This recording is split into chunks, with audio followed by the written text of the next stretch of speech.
Aquilo, Season 2, Chapter 11, Salt for the Wound. I knew it! Fine, I didn't know all of it. I sure as hell didn't expect the wings, the purple skin, red veins, and sheer power that emanates from her. But I've been pointing the finger at Agnes as the source of Aquila's lethargy for days now. Oh, and I didn't expect the vampire thing. That's another angle that's right out of left field.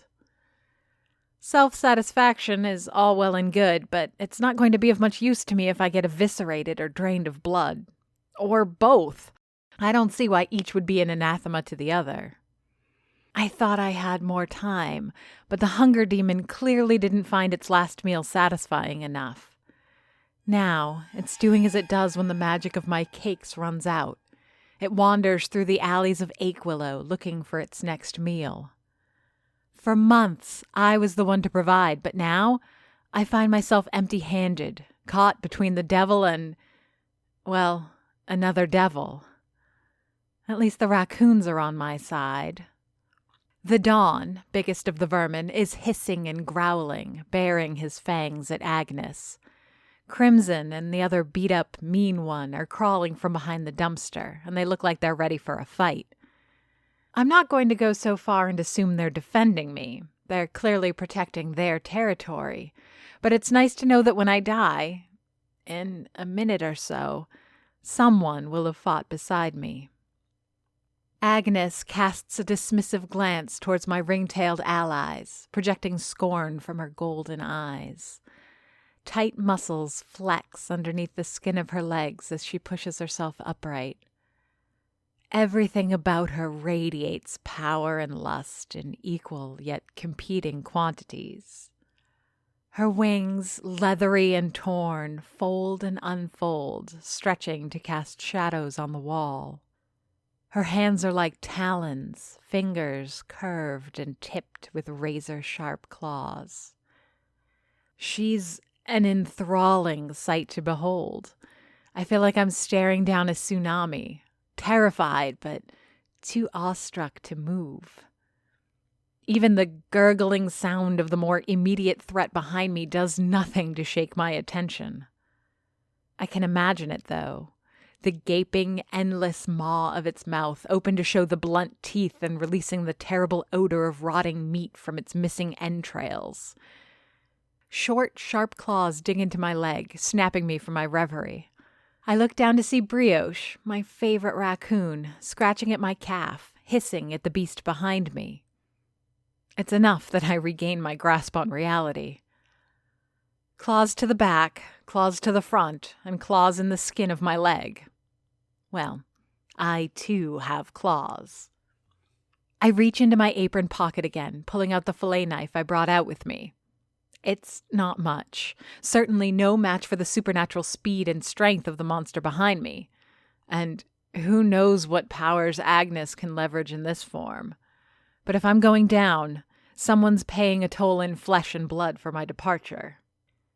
It's the weirdest standoff in history, of that I have no doubt. As it turns out, however, watching a standoff isn't all that different from waiting for water to boil. Time slows and stops, refusing to move forward, establishing a standoff of its own and waiting for someone to make the first move. In this case, after what feels like hours of raccoons growling and demons flexing, it's Agnes that breaks the standstill. Whoosh. Her wings, having reached the apex of their height, do not fold back slowly. Instead, they strike down, pushing air, dust, and the rancid smell of the summer-cooked dumpsters all around them. With barely a twitch of her legs, Agnes is tossed, bullet-fast, right at me. I wish I could say that my reflex was to stab at the incoming monster, but the best I can muster is to shield my face with arms and knife, closing my eyes in fear. Now we know what a vampire versus witch battle would look like, I suppose. And for a split second, I think that this is it. This is how I end. My time in Aquilo but a 10-month-long preparation for my inevitable demise. This city, this tiny village at the very bottom of Quebec, was too much for little Miriam Dufour. There's a violent, bone-cracking crash accompanied by the wet moaning of the hunger demon, but I'm not a part of it. Maybe I was still thinking too highly of myself when I assumed that it was me whom Agnes had targeted in her attack. Why would she worry about little old Miriam? I'm no threat to her. She can obviously snap me like a twig and split me open like a wet bag of flour. The real danger to a creature of the night is a creature from hell. Much like the hunger demon saved me from the hellhound, Agnes's more pressing concerns might just be my opportunity for survival. Quick as a whip, I bend down and pick up Brioche, then sprint for the back door of the Aquilo. I can feel the pieces of Doris's spoon under my foot, almost tripping me as they roll under my soles. Any sane woman would have gone through the door of the Aquilo, barreled through the dining room, and burst out of the front door, then kept running and running. But would a sane woman have picked up a raccoon? Also, it's one thing to be sane and put self-preservation first, but quite another to miss out on a sight that's right out of a fever dream. Agnes the vampire has pushed the hunger demon to the ground. She circles it as the monster picks itself up from the asphalt. Her moves are graceful. She's not just a monster and a killer. She's a ballet dancer and a flower caught in a gentle wind. Every step she takes is light but predatory.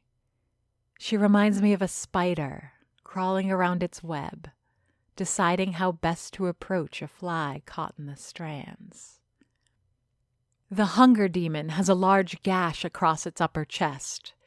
Thick black blood oozes from the wound, but the flesh is already stitching itself back up, and by the time the beast is once more firmly on its 2 feet, the cut is but an afterthought. When I first stepped foot in Aquilo, it was after living almost 2 years in Montreal, the busiest town in Quebec. It's a bustling metropolis that bubbles over with diversity, variety, and culture. Arriving in this small village of a town I'd never heard of before, my impression was of how sleepy it seemed. Tonight, I'm a hair away from witnessing a duel between monsters pulled straight from legends, nightmares, and old creepypasta. I sure as hell wouldn't have seen that at the Jazz Festival or Fringe Fest. The two circle each other, and I can almost see lightning crackle between them if I squint, though that might just be my imagination. I remember Dad once taking Eric and me to a monster truck rally. I think it was in Napierville. It's hard to remember because I was at that age when kids of my generation still think monster truck rallies are cool. I remember the impact each truck made when it hit the ground or landed on top of a pile of cars. The sound of the engines roaring like dragons held back by chains. It was a spectacle that my little mind savored, despite the terrible hot dogs and pretzels served there. What really stuck with me was the power of each hit, feeling the vibrations in my chest, deafening even the cheering of the crowd. As I look at Agnes and the hunger demon flex their limbs, sizing one another up, I can feel that vibration in my ribs and through my lungs again.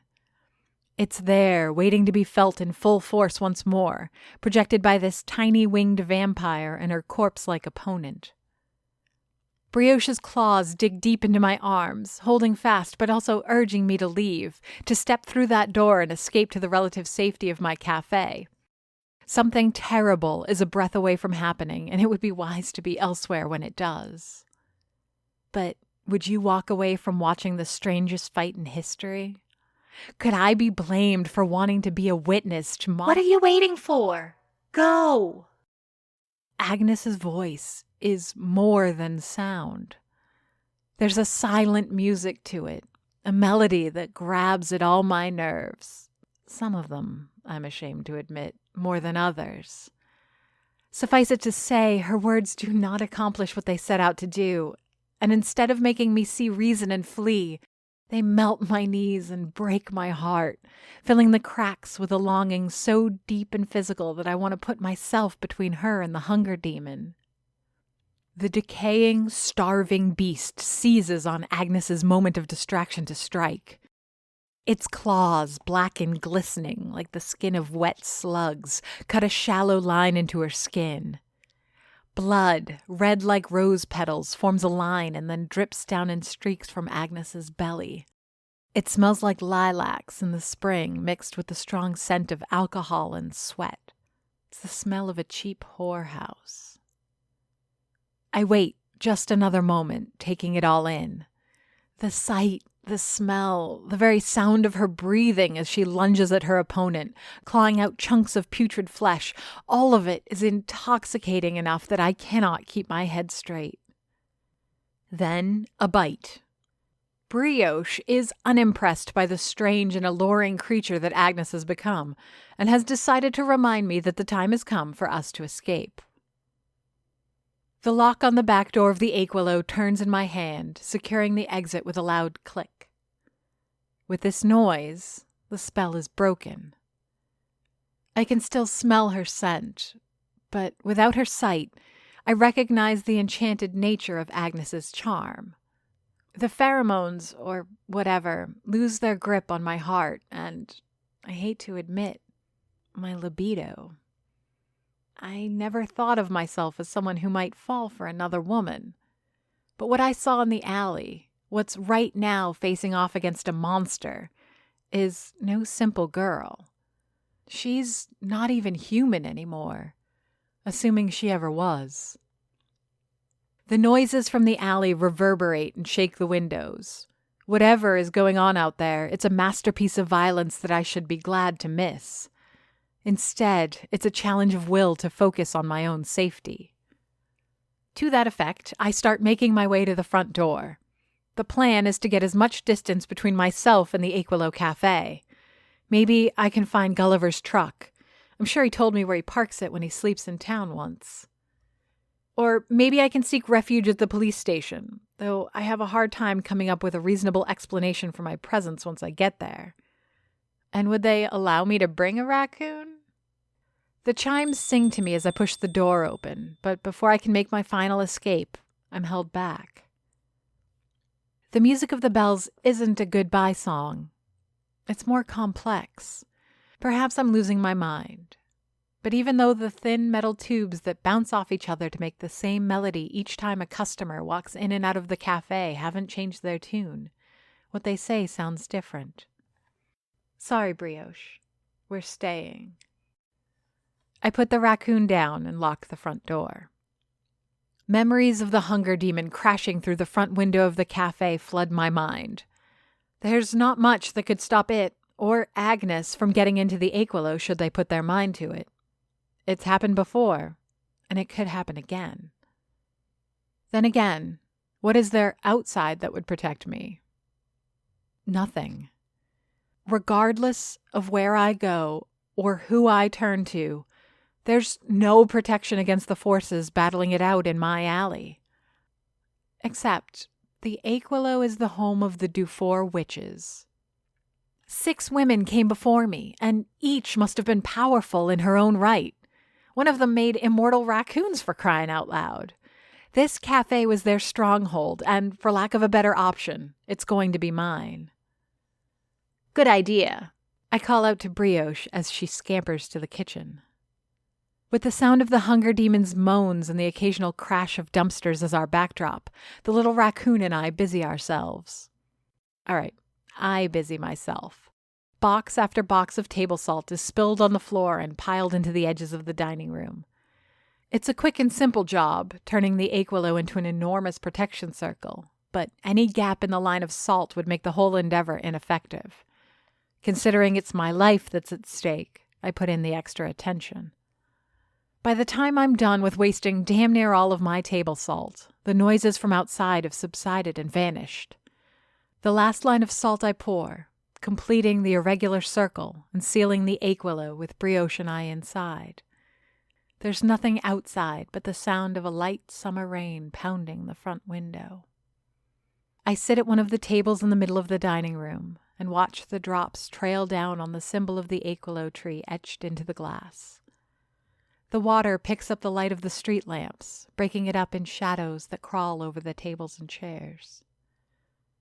My mind is clear, perhaps for the first time in a week. Adrenaline has banished most of my weariness, and I can follow my thoughts unhindered. Agnes's scent is gone, and even the memory of her otherworldly appearance fades. It's enough to make me wonder if I've done all this for nothing. I nudge the empty box on the table beside me. I mentally calculate the price of all the salt I just wasted, only to broom it up when I do the floors in the morning. It's not really that much. Salt is dirt cheap, which is appropriate considering. Brioche? The little raccoon has been nowhere to be seen ever since I gave her a box of salt, hoping she'd lend a hand. Or paw. It's not as ridiculous as it sounds. She can pick locks with her claws, and I learned the salt circle trick from her family, after all. I push myself out of my chair, noticing from the ache in my joints that I've been sitting here for much longer than I thought. Brioche? I call again. It's almost comforting that I can worry about a raccoon getting into the pastries instead of creatures of the night going at each other's throats. There's safety in how mundane a concern it is, much better than imagining what I'll find when I next step outside, should I ever find the courage to do so. Stay out of the cookies. If you want something, you can just ask. I'm only a few steps into walking to the kitchen, ready to scold my favorite vermin when something hits the window. Every single muscle in my body tenses, and my senses switch back to full alert. Maybe it's just a particularly big raindrop, or the wind blew a branch off a tree, or whatever normal explanation I know doesn't fit. I can't find the courage to look out the window, but the shadows cast on the furniture and floors of my dining room are unforgiving in their honesty. Cut from the orange glow pouring in from the street, the dark figure of an immense bat falls onto the tables and chairs, wavering along with the stream of rain dripping from the window. Agnes. I turn, a lump in my throat as I wonder, for the first time, if salt circles are only a demon thing, or if they work on vampires too. Silhouetted against the light, Agnes the vampire stands under the symbol of the ache-willow, making the tree look like it's weeping over her. Even as shadows, her enthralling aura manages to find its way into my mind. Her face is impossible to read, but her hand is laid flat, palm out on the window. Her shoulders are hunched and her spare arm is wrapped around her belly. There's a rip in the membrane of her left wing, and her knees visibly shake under her weight. The heaving of her chest speaks of agonizing difficulty breathing. My hunger demon problem might have solved Aquilow's vampire problem. Unbidden, my feet take me to the window. I stand opposite Agnes. She's taller in this form, almost of a height with me. But with her head hanging like that, she still looks small. The magnificence has been stripped from her, beaten from her body and torn out of her flesh. With effort, she raises her head. Her skull must feel like it's made of lead for all the energy it takes for her to meet my eyes. "Let me in," she mouths. Fangs protrude from her crimson lips. I shake my head, and the fingers on the hand at the window curl in either frustration or pain. Compelled, I put my own hand on the glass, opposite hers. My eyes can't help but wander over her body, drinking in every strange detail of her perfect, if alien, anatomy. She's the very definition of more human than human. Everything about her is just enough. Just enough muscle definition, and just enough fat to give her just enough curves. Just enough legs on a body with just enough chest. "Please," her lips beg. Slowly, as if revealing a precious secret, Agnes pulls away the arm covering her chest. There's not enough skin and too much blood. I can see intestines that look human and vulnerable. Of course, that she still stands despite such a wound is testament that she is anything but mortal, yet there's no doubt to the fragility Agnes is showing right now. She's dying. A gust of wind pushes more raindrops onto the glass, setting Agnes's wings to wave like tattered sails. She leans her forehead on the window, and for the first time, I notice 2 small horns protruding through her hair. Again, I mimic her movements, leaning my own head on the cool glass. The vibration of 100 raindrops massages my skull, and I close my eyes, savoring the sensation. The fear that I'm being manipulated by the alluring creature outside isn't lost on me, but it registers as an academic observation, not the primal instinct it should be. That, in and of itself, should be enough warning that I'm not myself, but I ignore the obvious in favor of sampling this unique sensation. Help. I can hear her talk through the window, using the glass as a conduit between us. I've won. Even if the hunger demon is still alive, it must be sufficiently wounded to give me a reprieve. I'm proven right in my suspicion of Agnes, and at the same time she's defeated. By morning, she'll have succumbed to her wounds.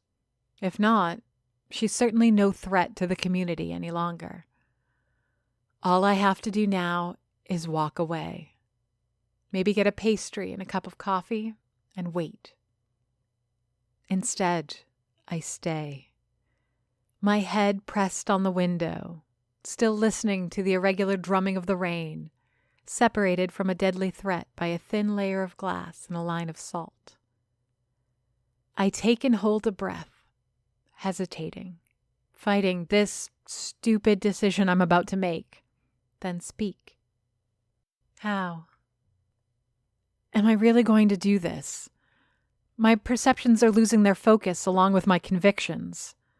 The walk from the front of the cafe to the door can't be more than 10 steps, yet it takes just as many minutes to cross the short distance. The fingers on my right hand never lose contact with the glass, tracing the space between where I first touched the window and the door handle. Like a shadow, Agnes follows my lead with her left hand, mimicking me step by step. I'm keenly aware that what I'm doing isn't natural for me. Something is compelling me to turn the lock on the door and to pull it open. The cool wind and wet drops that fall on my face might as well be falling on someone else. I'm a spectator of my own actions, my foot kicking the salt on the threshold and walking me back a few steps. Agnes must be doing this, manipulating me with whatever dark magics are at her disposal. Hypnosis or a charm, the same thing she did to elicit large tips from my clients despite being rude and unpleasant to them. She steps in, each stride trembling and hesitant. I wish I had Doris's spoon with me. Agnes is weak, and if the stories are true, I could have stabbed her through the heart and been done with it. Is it dead? I ask, my voice steady, held together by the same external force guiding my actions. Agnes pauses and cocks her head. Her golden eyes blink, looking for an answer, but she pieces together my meaning after a second. No, I got it good, but it's stronger than I am. Much stronger. God, that voice. Why does it turn my knees to butter? The fangs stick out between Agnes's lips as she smiles, noticing my discomfort. It's a short-lived expression of amusement, immediately replaced by one of agony. The monster feels pain, and that comes as both a relief and great sorrow.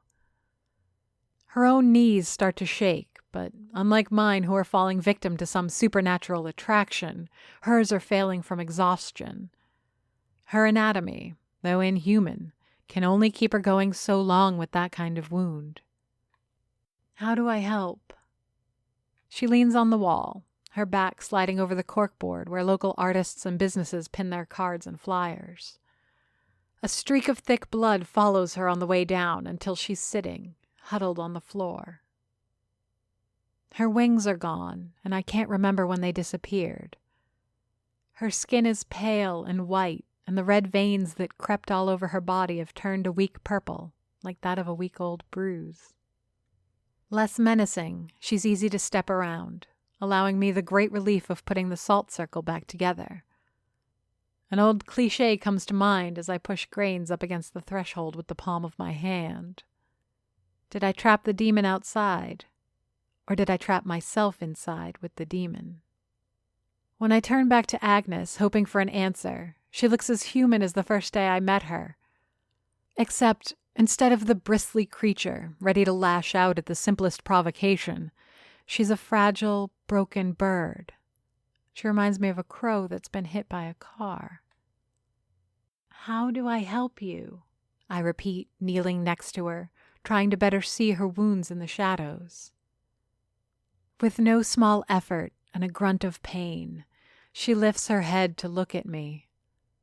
Her trembling left hand reaches out to rest on my shoulder, where my neck meets the rest of my body. Her skin is cold, and her fingers shake in rhythm with the falling rain. But she's not weak. Her grip is strong, inhumanly so, and her pull is forceful and irresistible. Before I can react, or maybe because I don't want to, her lips are pressed on mine. What happened? There's fresh wind coming in through the window and bright sun that would blind me were my eyes open. I've lived here, sleeping in Doris's bed for almost a year, more than long enough to become intimately familiar with the give of the mattress, the smell of the room, and the feel of the sheets and comforter. I know just from the sounds of the apartment and the street below where I am and that I'm late for work. That last thought jolts me awake. I have to get up, run downstairs, and open the cafe.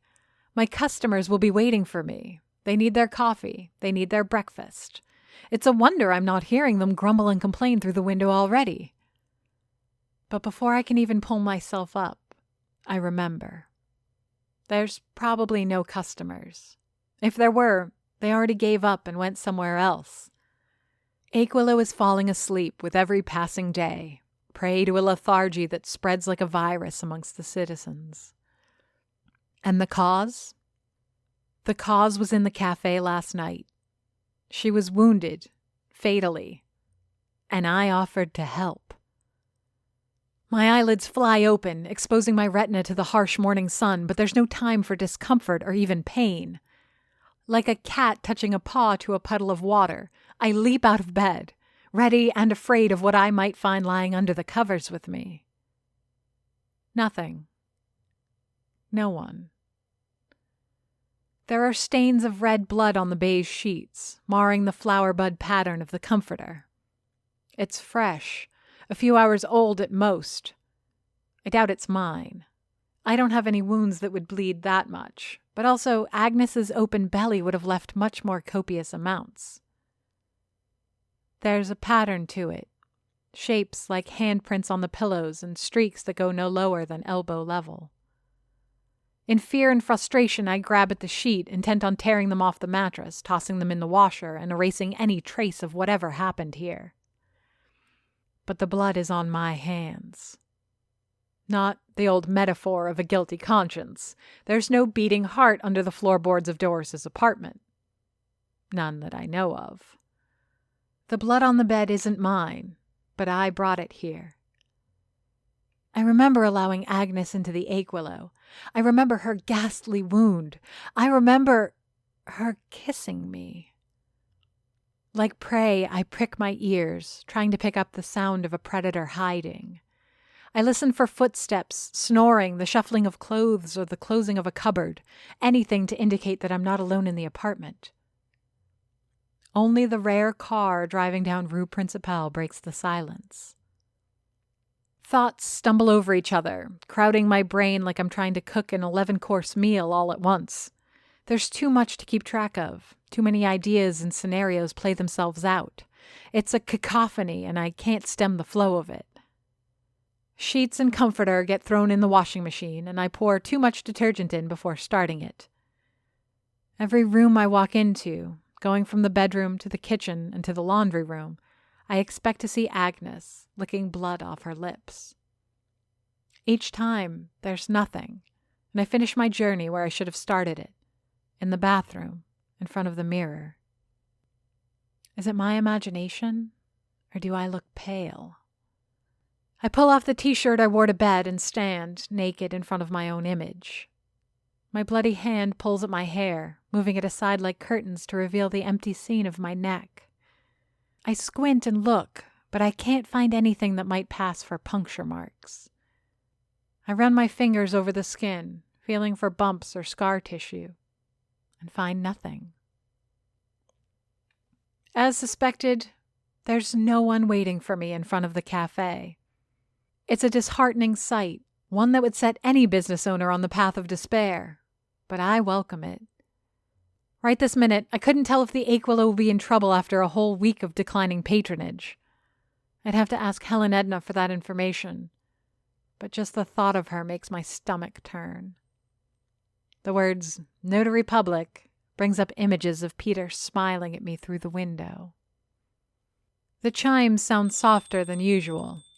Might be because of the timid way I open the door, or maybe the Aquila is going easy on me.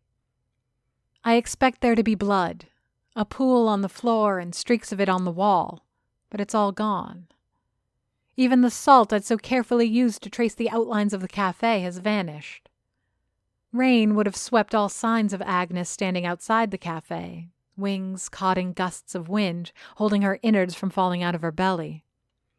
There's no sign of her coming in and collapsing on the floor.